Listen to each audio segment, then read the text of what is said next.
Welcome back to the Executive Business Seminar. If you are a business owner, corporate executive, or anyone ambitious about their career growth, then this show is where you need to be. With additional tips and strategies, here is author, trainer, and host of today's show, Dr. Reesa Woolf. Hello. On this particular show, we're talking to Carol Heiberger. She has an MBA from Wharton, and she has developed a real interesting specialization, and that is linguistically hearing, defining, understanding, and using terminology from different industries, from different levels of communication. And she has put it together in a very, very easy-to-use dictionary that comes in printed form. It's also an app that you can refer to at any time. And it's something that can be used when you are walking into a new world and really want to seem fluent in it right away.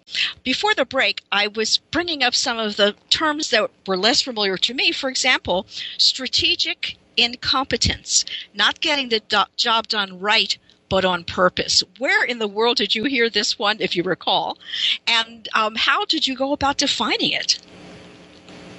Strategic incompetence is one of those terms that I'd heard for years, truly.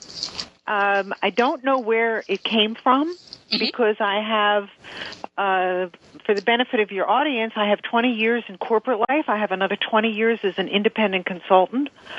I've also worked with entrepreneurs. I am an entrepreneur. Strategic incompetence was one of those terms that was just used, and usually it had everything to do with the people not getting something done the right way because they really didn't ever want to do it at all. And the example I use in usage is because of his strategic incompetence, he was never asked to make the coffee again. And I think that every person who has ever worked in an office knows the one person, usually a guy, who cannot figure out how to make a pot of coffee.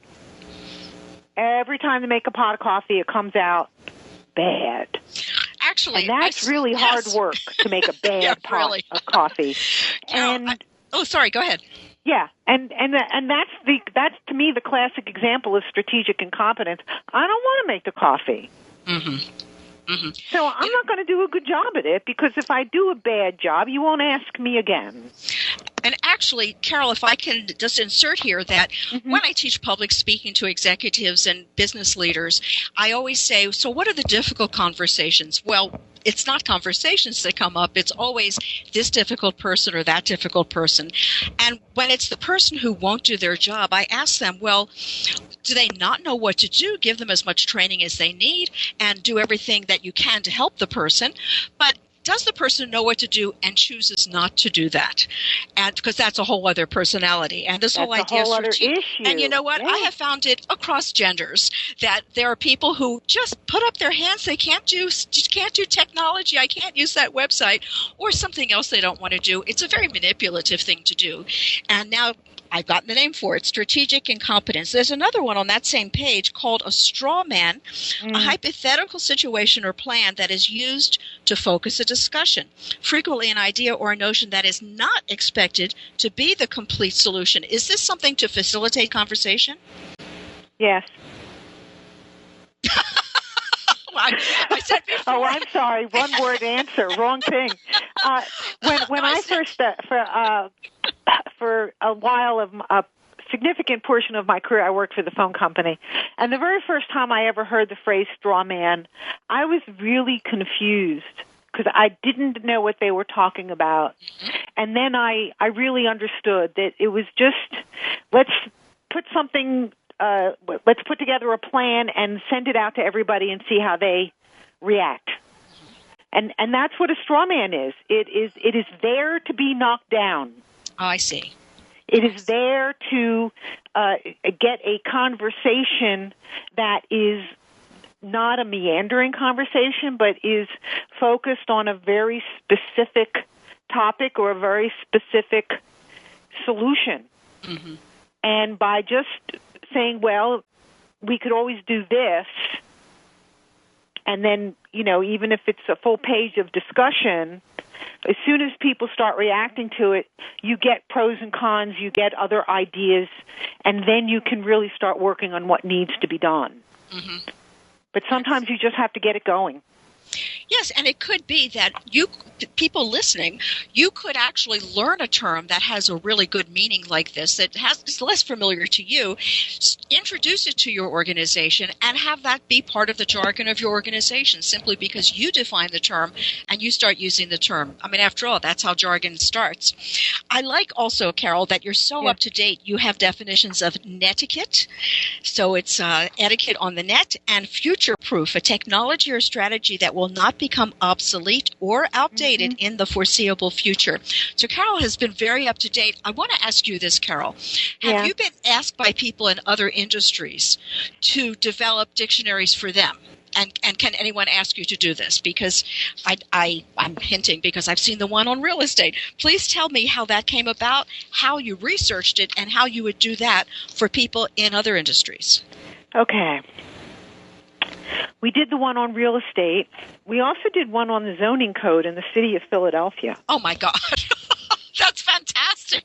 That's fantastic. Rather than having people frustrated and having them, find out bit by bit, here they have the guidelines. Well, and part of that was to prove it could be done and then figure out how to do it. Mm-hmm. And the one thing I know is that in order to put together a dictionary of this kind and use sentences with different terms, you have to be fluent in the language of that industry. Mm-hmm. And will I do this for anybody else, for any other industry? You bet. Absolutely. But it would almost be a consulting project in a sense where I would be working with the people in that company in order to help them develop the list of words and put together the meanings. And so it would be a small project for the organization. But when it's done, it will be easy to use and easy to understand and in the multiple formats. And so absolutely, I would do this for anybody because every industry, every company, every project has its own language and its own lingo. And they use that in order to communicate with each other. And sometimes it's a question about using that language to simply be more specific about what they're doing. So while I may say to, a carpenter, my window needs to be fixed, he's going to come back and tell me that he did this on the lintel and this on the pane and he did that on the frame. And I didn't even know there were all those words associated with a window. Because a window's a window.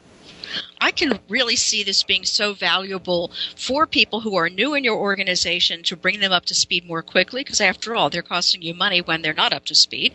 And secondly, when you said you did that for the city of Philadelphia, for people to get forms and to fill out forms and to do things and be compliant, oh my goodness, what a wonderful gift to the people who work in that department who are constantly defining again and again the same terms for the next new person who stands in front of them or gets them on the phone. This is really very, very clever what you do. I'm very, very interested in this. Okay. And then we did the one on residential real estate, which is usable for anybody in the United States or anybody who's interested in investing in real estate in the U.S. because we have a combination of words and descriptions of physical property, but we also have the language associated with financing real estate. And for people who are entering the real estate market for the first time, it's overwhelming. Yeah, it's an extraordinary book, and it's 100 pages packed full of terms to make you more fluent and make you more I guess you can trust yourself more in this new world when you know and can play with all of the language that other people in that are using. I think you know when you can also capture certain phrases and terms that are used in the contract that people might throw in to take advantage, perhaps. So I like this in so many ways. So people can do that. Also, people can come to your live seminars. What are they about? The live programs are usually me talking about language acquisition. Because I'm not quite sure what it is they're trying to acquire until they tell me. But I do understand the process associated with the 7 to 20 repetitions. A repetition being reading, writing, speaking, or listening in order to grab new words. So when I'm talking with either new employees or job hunters or college grads, I want them to realize that they can't walk in and know everything.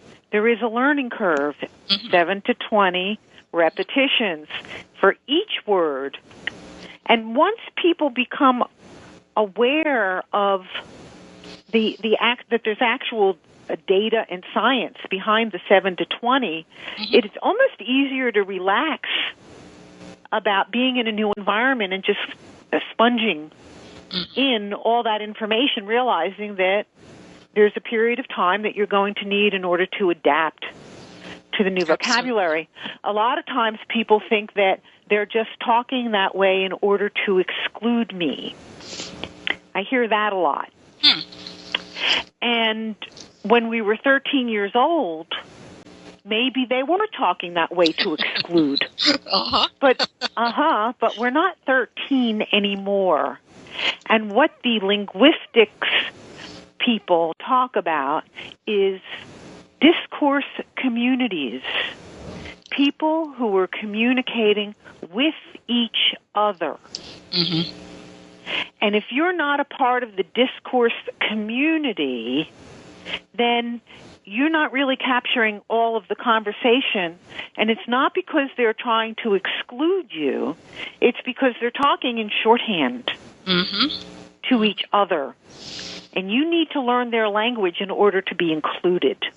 And the good news is that Carol Heiberger wrote the book so that you can feel part of it, not feel left out. If this is ringing true for you, Carol's website is ExecuSpeak Dictionary.com, and her phone number is 215-545-1856, 215-545-1856. When we come back from the break, I want to ask you about how to ask better questions and talking the talk.